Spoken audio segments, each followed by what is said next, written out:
મોટા સમાચારથી શરૂઆત કરવી છે। નક્સલવાદ સામે સુરક્ષા દળોનું સૌથી મોટું ઓપરેશન 3 અઠવાડિયાની અંદર છત્તીસગઢમાં 31 નક્સલીઓને ઠાર મરાયા છે। કરગુટાલ પહાડી વિસ્તારમાં સુરક્ષા દળોએ ઓપરેશન ચલાવ્યું હતું અને અત્યાર સુધી 31 નક્સલીઓને મોતને ઘાટ ઉતારવામાં આવ્યા છે। નક્સલવાદ સામે સુરક્ષા દળોનું આ સૌથી મોટું ઓપરેશન।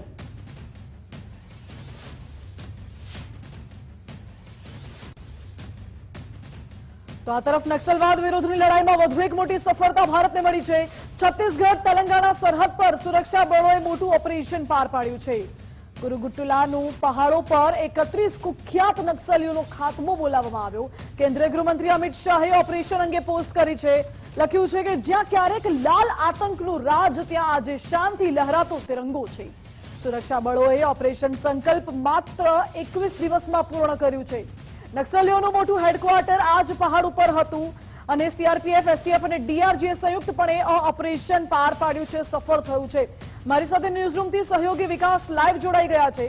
વિકાસ, એક તરફ ભારત આતંકવાદ સામે કડક કાર્યવાહી કરી રહ્યું છે, બીજી તરફ ભારતની અંદરો અંદર નક્સલવાદ સામે આ સૌથી મોટી કાર્યવાહી।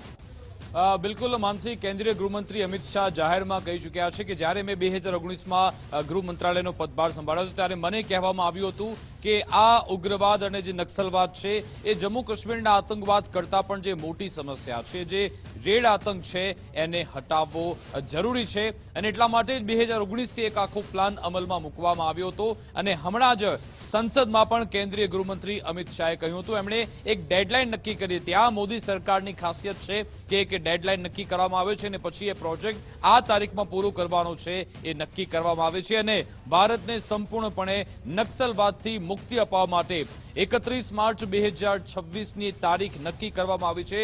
વર્ષ 2026માં 31 માર્ચ પહેલા તમામ જે નક્સલવાદીઓ છે એમને હટાવી દેવામાં આવશે। નક્સલવાદથી મુક્ત ભારત દેશ હશે એક લક્ષ્યાંક રાખવામાં આવ્યો છે, જ અંતર્ગત આ કાર્યવાહી થઈ રહી છે અને તેવામાં કેન્દ્રીય ગૃહમંત્રી અમિત શાહે ટ્વીટ કરીને જણાવ્યું છે #નક્સલ ફ્રી ભારત।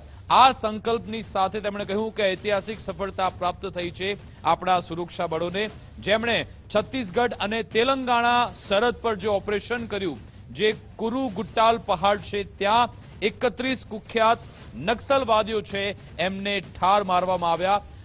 અમિત શાહે કહ્યું છે કે જે પહાડ પર કોઈક સમયે લાલ આતંકનો રાજ હતો, ત્યાં આજે શાંતિ તિરંગો લહેરાઈ રહ્યો છે। આ પહાડ પર PLGA battalion 1, BKS, ZC, TSC અને CRC જેવી જે નક્સલ સંસ્થાઓ છે એનું એક યુનિફાઈડ હેડક્વાર્ટર હતું, જ્યાં નક્સલ ટ્રેનિંગની સાથે સાથે તે લોકો રણનીતિ પણ તૈયાર કરતા હતા અને હથિયાર પણ અહીંયાથી મોકલવામાં આવતા હતા। નક્સલ વિરોધી જે આ મોટું અભિયાન છે તેને સુરક્ષા બળોએ માત્ર 21 દિવસમાં પૂર્ણ કર્યું છે અને તેમણે કહ્યું કે આ ઓપરેશનમાં સુરક્ષા બળોમાં એક પણ કેઝ્યુલિટી નથી આવી।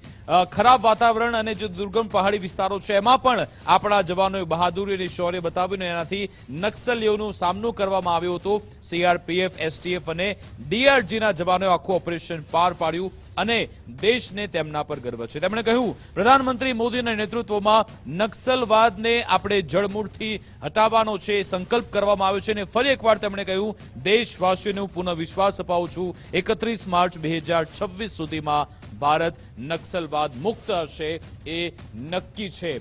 હવે તેમાં ઘણા બધા એનો પ્રોજેક્ટ જે આખો અમલમાં આપવામાં આવ્યો છે।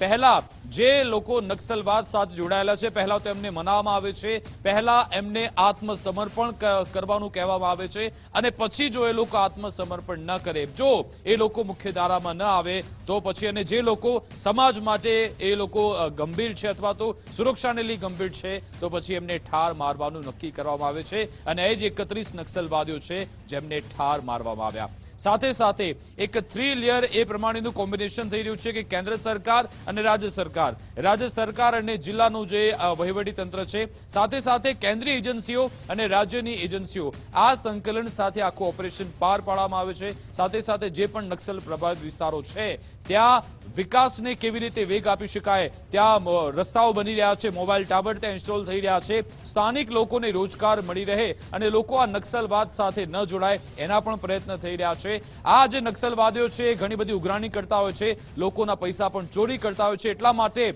મોટી સંખ્યામાં લોકો ઓનલાઈન પેમેન્ટ કરે એ માટેની પણ વ્યવસ્થા થઈ રહી છે। એટલે કે અલગ અલગ આયામથી આ કામ થઈ રહ્યું છે અને 31 માર્ચ 2026 ફરી એકવાર કેન્દ્રીય ગૃહમંત્રી અમિત શાહે વિશ્વાસ અપાવ્યો છે કે એ દિવસ જ્યારે આવશે ત્યારે ભારત નક્સલવાદથી મુક્ત થઈ ચૂક્યો છે। માનસી જી વિકાસ, આભાર આપનો। એટલે કેન્દ્રીય ગૃહમંત્રીએ આ લખ્યું છે અને નક્સલવાદ વિરુદ્ધ આ સૌથી મોટી કાર્યવાહી માનવામાં આવી રહી છે।